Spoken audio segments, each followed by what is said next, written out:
Kamu lagi cari strategi trading yang efektif?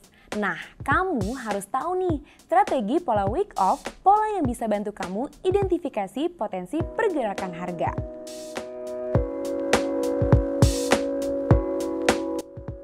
Halo, balik lagi di Indodax Academy bareng Faye. Kali ini Faye mau bahas tentang pola week off.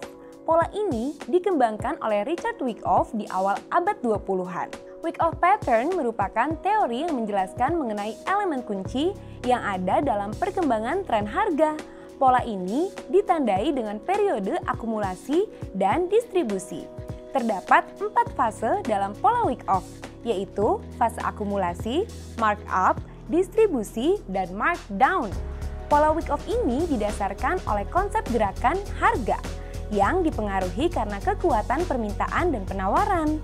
Saat fase akumulasi, harga akan cenderung bergerak dalam kisaran tertentu karena para investor sedang mengumpulkan suatu aset dengan harga yang relatif rendah.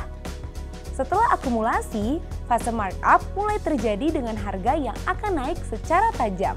Lalu, di fase distribusi, harga aset akan cenderung bergerak dalam kisaran tertentu lagi. Hal ini nunjukin kalau para investor sedang menjual aset tersebut dengan harga yang relatif tinggi.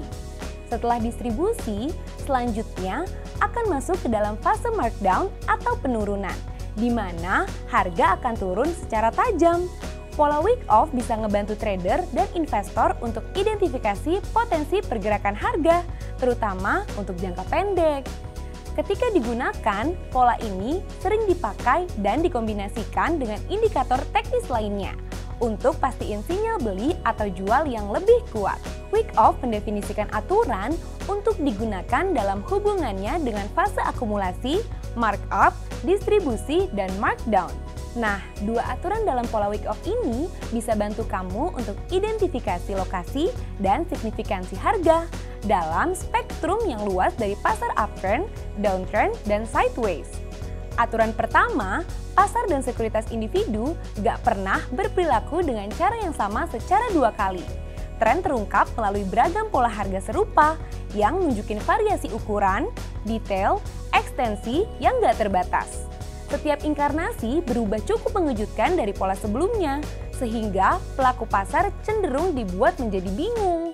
Beberapa trader modern menyebut ini sebagai fenomena perubahan bentuk yang selalu selangkah lebih maju dari pencarian keuntungan. Aturan kedua Wyckoff, pentingnya pergerakan harga untuk dijadikan perbandingan dengan perilaku harga di masa lalu.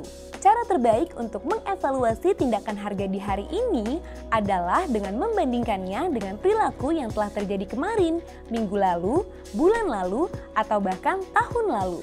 Akibat dari aturan ini, menganalisis harga 1 hari dalam ruang hampa akan menghasilkan kesimpulan yang salah. Selain aturan tadi, ada juga nih aturan yang gak kalah penting. Wyckoff menetapkan aturan pengamatan yang sederhana namun kuat sebagai pengenalan tren. Hal ini nunjukin kalau hanya ada 3 jenis tren, yaitu naik, turun, dan datar. Lalu, kerangka waktunya ada jangka pendek, jangka menengah, dan jangka panjang. Teori siklus pasar Wyckoff ini juga mendukung metode Wyckoff itu sendiri yang mendefinisikan bagaimana dan mengapa saham dan sekuritas lainnya bergerak. Hal ini didasari pada pengamatan Wyckoff tentang penawaran dan permintaan. Dan jika harga sekuritas bergerak dalam pola siklus 4 fase yang berbeda. Nah, dari pembahasan tadi bisa disimpulin kalau Wyckoff memiliki fase yang terdiri dari akumulasi, markup, distribusi, dan markdown. Fase tersebut mewakili perilaku trader yang juga ngasih tahu arah pergerakan harga saham di masa depan. Fase akumulasi terbentuk saat investor institusional meningkatkan pembelian mereka dan mendorong permintaan. Seiring berkembangnya minat tentang trading memperlihatkan posisi terendah yang lebih tinggi karena harga memposisikan diri untuk bergerak lebih tinggi. Dengan pembeli yang mendapat kekuatan, harga akan terdorong melalui tingkat atas rentang trading. Di fase markup ini, grafik akan nunjukin tren naik yang konsisten. Wah, menarik banget ya. Next bahas apa lagi nih?